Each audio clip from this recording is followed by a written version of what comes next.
यह कहानी फैजाबाद जिले की एक रात की बात है। वहाँ के घाट रेलवे स्टेशन में कई सारे ऑटो ड्राइवर खड़े हुए थे। सभी सवारी करते आते और एक एक करके उन्हें बैठाते और चले जाते। जैसे ही रात ज़्यादा होने लगी, ज़्यादातर ड्राइवर अपने घर को चले गए। उसी रात दुर्गेश ऑटो ड्राइवर भी घाट रेलवे स्टेशन पर था। वो भी दूसरे ड्राइवरों की तरह घर जाने की वाला था। तभी उसे याद आया कि वह एक पैसेंजर ट्रेन आने वाली है। दुर्गेश और 3-4 ऑटो चालक उसे पैसेंजर ट्रेन के इंतजार में रुक गए। तभी जोर जोर से बारिश होने लगी। रात तो थी ही, लेकिन बादलों की वजह से चांद की रोशनी भी नजर नहीं आ रही थी। बादल गरजने लगे और बिजली चमकती तो कुछ उजाला नजर आता, वरना अमावस्या से भी ज़्यादा काली रात हो गई थी। कुछ ही देर में पैसेंजर ट्रेन आई। दुर्गेश को ट्रेन से एक खूबसूरत लड़की उतरती हुई दिखी, जिसके कंधे पर एक बैग और हाथ में एक सूटकेस था। वो लड़की सीधे दुर्गेश के पास गई और कहने लगी कि मुझे रामपुर जाना है। दुर्गेश ने कहा कि अभी बहुत रात हो रही है, इसलिए 700 रुपये किराया लगेगा। अगर आप सुबह जाएंगी तो मैं आपको 200 रुपये में ही छोड़ दूंगा। लड़की ने जवाब दिया, मुझे अभी जाना है, आप ले चलिए, मैं पैसे दे दूंगी। दुर्गेश ने कहा कि मैडम आप पहले पैसे दे दीजिए, मैं आपको सही सलामत घर तक छोड़ दूंगा।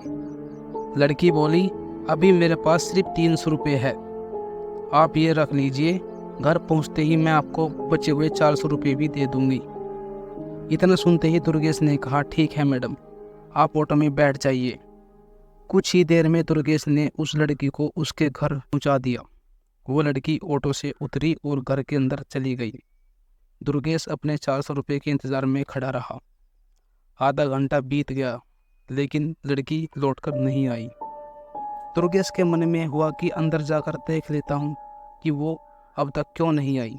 उसने घर की बेल बजाई और ज़ोर ज़ोर से आवाज़ लगाने लगा। तभी एक बुढ़िया ने घर का दरवाज़ा खोला। दुर्गेश ने उससे कहा कि एक मैडम यहाँ ऑटो से आई थी, उन्होंने मेरे 400 रुपये देने हैं, वो अब तक पैसे लेकर बाहर नहीं आई। बुढ़िया ने हैरानी से पूछा, कौन मैडम? यहाँ तो मैं और मेरे पति के अलावा और कोई नहीं रहता।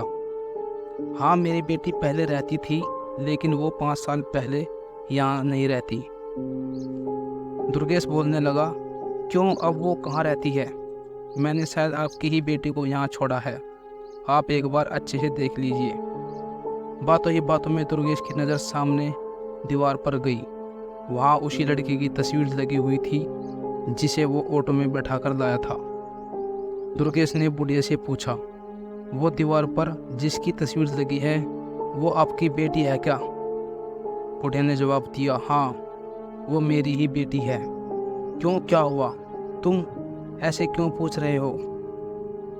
हाँ जवाब सुनते ही दुर्गेश बोल पड़ा, माता जी, मैंने कहा था ना कि मैं आपकी बेटी को ही घर लाया हूँ, यही मेरे साथ ऑटो में बैठ कर आई थी। आप अब जल्दी से मेरे पैसे दे दीजिए, देखिए सुबह भी हो गई है और मैं कब से यहीं खड़ा हूँ। बुढ़िया ने दुखी मन से कहा, बेटा ऐसा नहीं हो सकता। हाँ, ये मेरी बेटी है, लेकिन 5 साल पहले ये ट्रेन के नीचे आकर मर चुकी है। इसे तुम कैसे घर ला सकते हो? ये सुनते ही दुर्गेश के होश उड़ गए। वो तेजी से वहाँ से भागा। जैसे ही वो ऑटो के पास पहुँचा तो देखा कि उसकी सीट में 400 रुपये रखे हुए थे।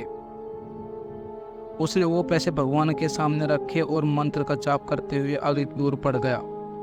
उसके मन में हुआ कि आज तो सवारी बैठाने और पैसेंजर ट्रेन के लालच में मेरी जान जाते जाते बची है। उस दिन से दुर्गेश ने रात को ऑटो चलाना बंद ही कर दिया था। वो सिर्फ दिन के समय सवारी लाता है और ले जाता है, और रात को घर से ले जाता है और रात को घर में आराम से सोता है।